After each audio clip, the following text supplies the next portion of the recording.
I wish you weren't born. Why would I have kids? I heard that so much that by the time I was age 9, 10, I hated my parents. Adam Shee craved love and acceptance, something he never had growing up.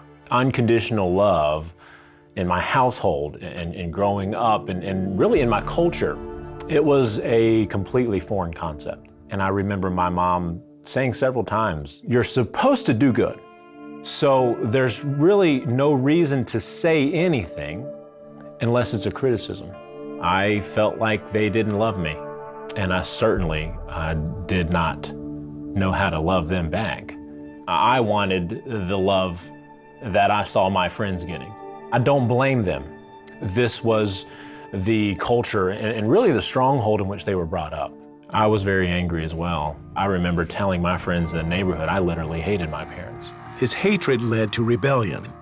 Adam would try anything to upset his parents. From cigars to cigarettes to marijuana to basically you name it, I would try it. As my rebellion grew, their expectations would shrink. I remember saying, "Mom, I'm not going to college.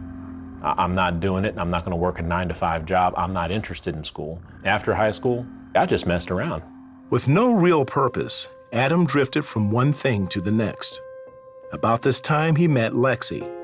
They started dating and soon were engaged.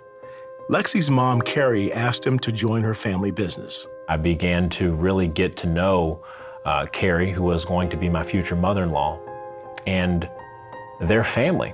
Actually, in some ways, very similar to my family in that there was turmoil. My wife's parents, they split up. They got a divorce.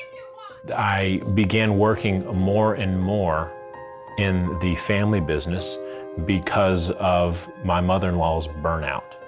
In her despair, Carrie started reading her Bible. And all of a sudden, she starts talking about Jesus. And she says she's a Christian. And I didn't know God, but I figured, hey, whatever works for you. You know, if this is helping you get right, do it. Carrie decided to make God the focus of her business and changed its name to Actors, Models, and Talent for Christ. That was a huge change for this family business that had already been in business for 25 years at that point. And I didn't understand, but I was respectful. Even though Adam saw Carrie's changed life, he still had doubts that God was real. I remember there was a point in time, and I was just driving in my truck. I spoke out loud and I said, "Well, God, if you're there, prove it to me. Make yourself real." And God did. He showed himself to Adam in many ways, even one night in a dream. I saw this man.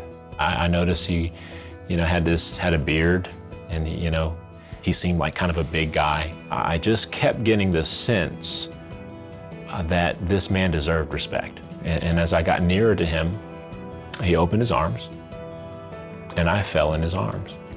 It's about 7 a.m., October 19th of 2008, and that's when I officially surrendered to God. It was kind of a courting process, with God and me. It's like God knew exactly what I needed. Having experienced the love, the grace, the forgiveness, the mercy of Jesus Christ, and living in that surrender to God has changed everything for me. And I have purpose. I know what my purpose is, and that is the most fulfilling thing. And if you're on the fence, if you're just not sure, well then do what I did. Ask God to reveal himself. Be sincere in your heart. Just do it like I did. God, show me you're real. Prove it to me. And I promise he will.